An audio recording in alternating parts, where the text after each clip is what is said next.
केरला में chief minister और governor के बीच में कंफ्लिक्ट चालू है। केरला के गवर्नर मोहम्मद आरिफ खान ने बोला कि मैं डॉक्ट्रिन ऑफ प्लेजर को इन्वोक करूंगा, जो कि आर्टिकल 310 में दिया हुआ है। क्या है डॉक्ट्रिन ऑफ प्लेजर? आर्टिकल 310 क्या है? आर्टिकल 311 डॉक्ट्रिन ऑफ प्लेजर के ऊपर क्या रीजनेबल रिस्ट्रिक्शंस लगाता है। आर्टिकल 164 और गवर्नर की पावर्स क्या हैं। इंटरनल सिक्योरिटी, कोयम्बटूर का ब्लास्ट, सेल्फ रेडिकलाइजेशन और status of Muslims in India. साथ में S Jaishankar secretary of foreign secretary of Britain से मिले, उनमें क्या बातचीत हुई इंडिया यूके रिलेशंस को लेके। ये सारी की सारी बातें जीएस पेपर 2 और जीएस पेपर 3 के पॉइंट ऑफ व्यू से करने वाले हैं इस पर्टिकुलर वीडियो में। अनअकैडमी पे सब्सक्राइब करने के लिए यूज द रेफरल कोड मदद गुप्ता। बैचेस शुरू हो चुके हैं इंग्लिश, हिंदी और बाइलिंगुअल में। साथ के साथ सीसैट का सब्सक्रिप्शन अब अवेलेबल है, you can enrol for that also. 13 नवंबर को सुबह 11 बजे 50 क्वेश्चंस का 1 घंटे का टेस्ट होने वाला है, जिसे कहते हैं अनअकैडमी सिविल सर्विसेज चैंपियनशिप। इसका लिंक डिस्क्रिप्शन में एब्सोल्युटली फ्री है, इसको एनरोल करेंगे और ऑप्शनल के बैचेस अवेलेबल हैं। Doctrine of pleasure GS paper 2 mains के पॉइंट ऑफ व्यू से, कंपेयरिंग द कॉन्स्टिट्यूशंस और प्रीलिम्स के पॉइंट ऑफ व्यू से, दोनों पॉइंट ऑफ व्यू से यहां पे समझेंगे कि डॉक्ट्रिन ऑफ प्लेजर क्या होता है।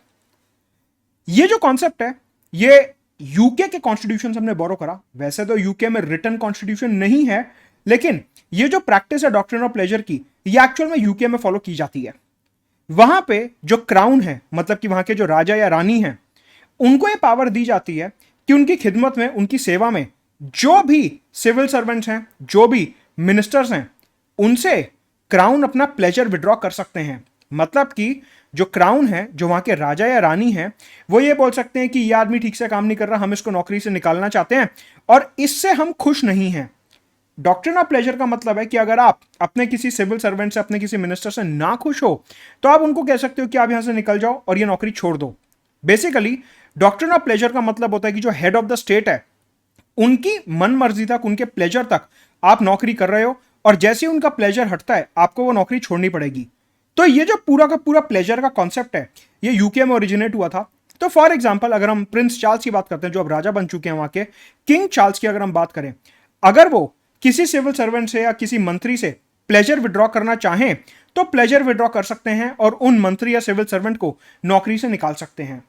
यही सेम कॉन्सेप्ट हमने अपने भारत के संविधान में भी अडॉप्ट करा था आर्टिकल 310 में। सुप्रीम कोर्ट की एक लैंडमार्क जजमेंट है जिसे कहते हैं Ajit Kumar versus state of Jharkhand 2011।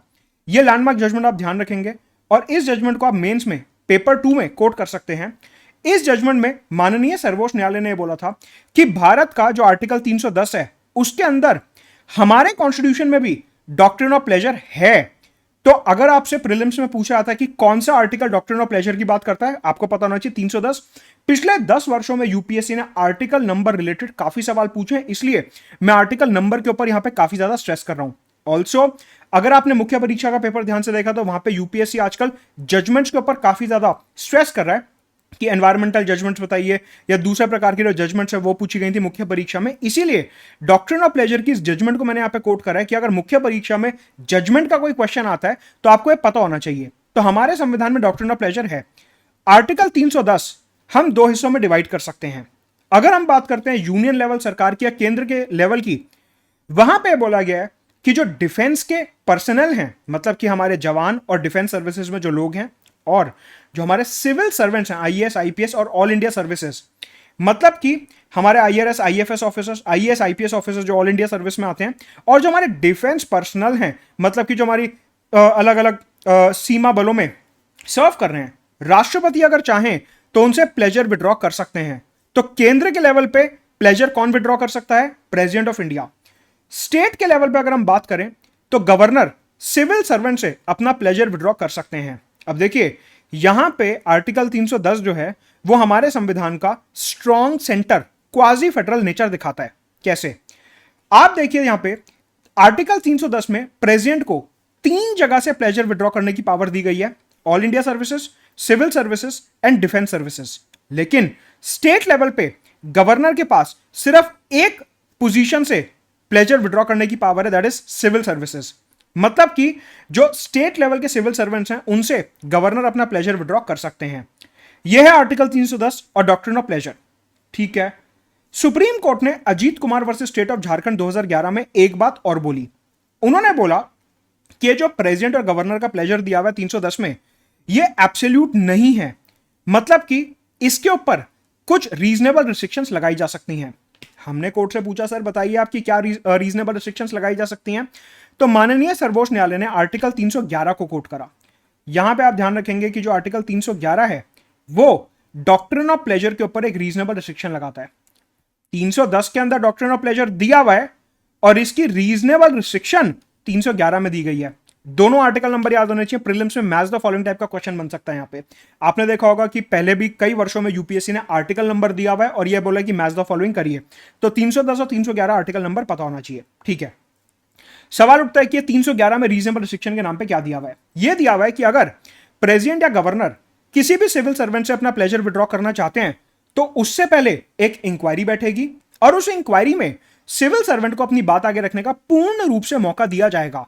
मतलब कि ऐसे तानाशाह की तरह गवर्नर और प्रेसिडेंट अपना प्लेजर विड्रॉ नहीं कर सकते कि सुबह उठे आज मूड खराब है तो चलो चलो ये सिविल सर्वेंट दिख गया इससे प्लेजर विड्रॉ कर लो। नहीं, अगर आप प्लेजर विड्रॉ करना चाहते हो तो 311 के अंदर प्लेजर के ऊपर रिस्ट्रिक्शन है कि आपको पहले इंक्वायरी करवानी होगी और सिविल सर्वेंट को अपनी बात रखने का मौका देना होगा। अगर उसमें भी यह साबित हो जाता है कि सिविल सर्वेंट गिल्टी है, उसने गलत काम करा है, तो फिर आप अपना प्लेजर फाइनली विड्रॉ कर सकते हो। हाँ, वो बात अलग है कि आर्टिकल 311 में एक दो कंडीशंस ऐसी दी हुई हैं कि अगर आप इंक्वायरी ना करवाना चाहो तो नहीं करवा सकते, अगर नेशनल सिक्योरिटी है या फिर इन्वेस्टिगेशन करवाना पॉसिबल नहीं है। वो सारे ग्राउंड्स भी 311 में दिए हुए हैं। मतलब कि वो तो खैर एक्सेप्शंस हो गई, लेकिन ब्रॉड पिक्चर क्या बनती है डॉक्ट्रिन ऑफ प्लेजर की? यूके से अडॉप्ट करा, 310 में गवर्नर प्रेसिडेंट दोनों को दिया हुआ है, 311 में रीजनेबल रिस्ट्रिक्शन दी गई है, डिपार्टमेंटल इंक्वायरी करवानी पड़ेगी, सिविल सर्वेंट को अपनी बात रखने का मौका देना पड़ेगा। राइट, सवाल उठता है पूरा का पूरा मसला करंट अफेयर्स के वीडियो में मैं पॉलिटी क्यों डिस्कस कर रहा हूं। केरला में आजकल एक कन्फ्लिक्ट चल रहा है, उस कन्फ्लिक्ट में ज्यादा डिटेल में जाने की जरूरत नहीं है, लेकिन आपको यह समझना है कि गवर्नर और चीफ मिनिस्टर के बीच में कन्फ्लिक्ट चल रहा है। बेसिकली केरला के एजुकेशन मिनिस्टर जो हैं वो केरला की अलग अलग यूनिवर्सिटीज में वाइस चांसलर्स को अपॉइंट कर रहे हैं और गवर्नर का मानना है कि यहां पे मेरे को ठीक तरीके से कंसल्ट किया नहीं गया। तो गवर्नर ने बोला कि अगर आप मेरे से कंसल्ट नहीं करोगे तो मैं एजुकेशन मिनिस्टर से अपना प्लेजर विड्रॉ कर लूंगा। लेकिन यहां पे गेम थोड़ा अलग है। अगर हम आर्टिकल 164 को ध्यान से देखें कॉन्स्टिट्यूशन के, ये आर्टिकल नंबर याद होना चाहिए, इंपॉर्टेंट है प्रीलिम्स और मेंस के पॉइंट ऑफ व्यू से। तो यहां पे गवर्नर जो है वो मुख्यमंत्री को अपॉइंट करते हैं और फिर मुख्यमंत्री के एड और एडवाइस पे दूसरे मिनिस्टर्स को अपॉइंट किया जाता है। मतलब कि यहां पे जितने भी मंत्री अपॉइंट हो रहे हैं स्टेट लेवल पे वो चीफ मिनिस्टर के एड और एडवाइस पे होते हैं। कॉन्स्टिट्यूशन ये बोलता है कि जो चीफ मिनिस्टर हैं और जो दूसरे मिनिस्टर्स हैं वो गवर्नर के प्लेजर तक ऑफिस होल्ड करेंगे। लेकिन ये जो प्लेजर है वो सिविल सर्वेंट वाले प्लेजर से हटके है थोड़ा सा। 310 और 311 में जो प्लेजर की बात हो रही थी वो स्ट्रिक्टली सिविल सर्वेंट्स के कॉन्टेक्स्ट में था, लेकिन यहां पे जो प्लेजर की बात हो रही है मंत्रियों के कॉन्टेक्स्ट में वो अलग है। यहां पे आप ध्यान से समझिए कि जो चीफ मिनिस्टर और स्टेट काउंसिल मिनिस्टर हैं वो डेमोक्रेटिकली इलेक्टेड हैं। यहां पे गवर्नर अपनी मन मर्जी से प्लेजर विड्रॉ नहीं कर सकते। हमारा कॉन्स्टिट्यूशन, सुप्रीम कोर्ट की जजमेंट्स और कन्वेंशन से बोलते हैं कि अगर आप किसी मंत्री से प्लेजर विड्रॉ करना चाहते हैं तो वो गवर्नर अपनी डिस्क्रिशन से नहीं कर सकते, उनको मुख्यमंत्री की एड और एडवाइस चाहिए होगी। तो केरला में मोहम्मद आरिफ खान ने जो है बोला कि मैं एजुकेशन मिनिस्टर से अपना प्लेजर विड्रॉ कर दूंगा। बोलने बहस करने के लिए ठीक है, लेकिन प्रैक्टिकल नहीं है। क्यों? क्योंकि कॉन्स्टिट्यूशनल स्कीम ऑफ थिंग्स ये बोलते हैं कि मोहम्मद आरिफ खान एजुकेशन मिनिस्टर को तभी हटा सकते हैं जब केरला के मुख्यमंत्री ऐसा एडवाइस करेंगे गवर्नर को कि सर आप अपना प्लेजर विड्रॉ कर सकते हैं। तो यह है पूरा का पूरा मसला और इसीलिए केरला के एजुकेशन मिनिस्टर को अभी तक नहीं हटाया गया है, इवन दो मोहम्मद आरिफ खान उनसे बहुत ज्यादा खुश नहीं है। अनअकैडमी पे ईपीएफओ की कैटेगरी अब लाइव है, उसको आप सब्सक्राइब कर सकते हैं यूजिंग द रेफरल कोड। हमारी मेंस की टेस्ट सीरीज तो चालू है, लिंक दिया हुआ डिस्क्रिप्शन में।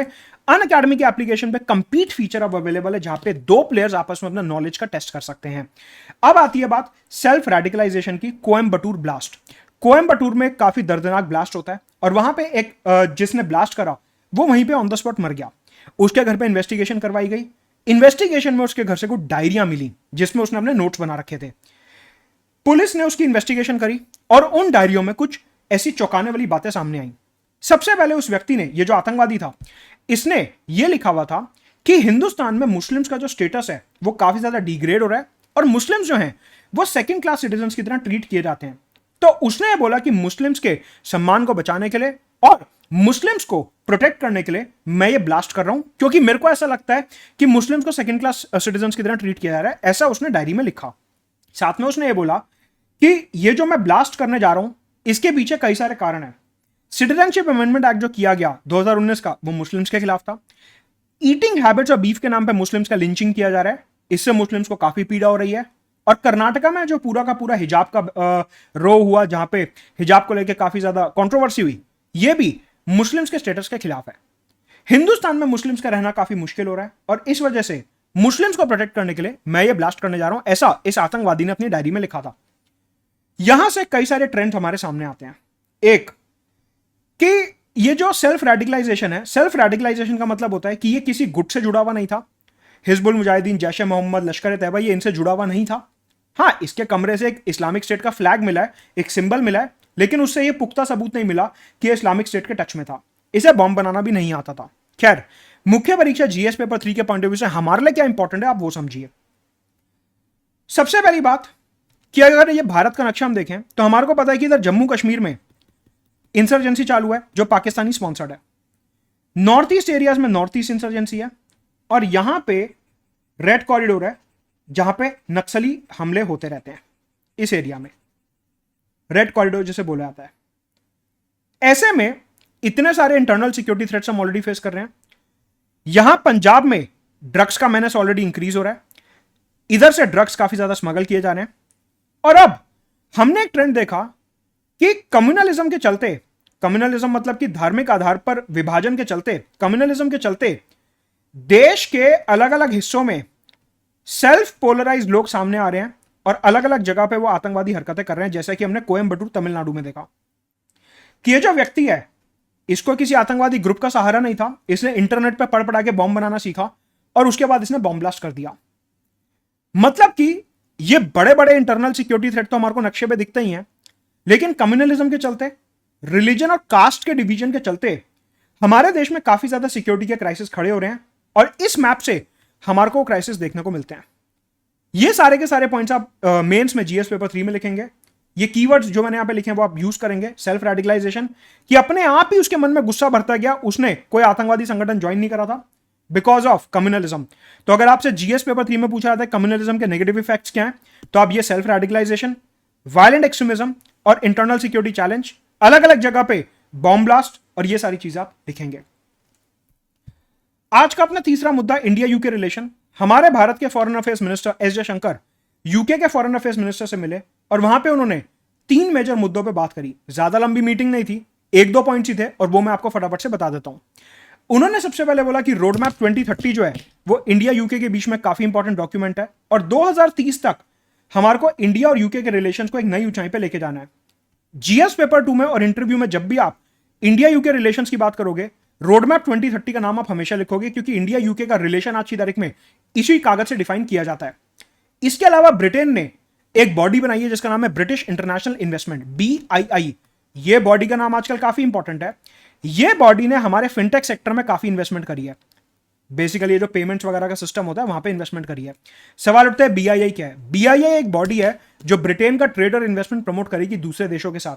तो आपको इस बॉडी का नाम पता होना चाहिए। अपने हर आंसर में यूके के आप ये जरूर मेंशन करेंगे।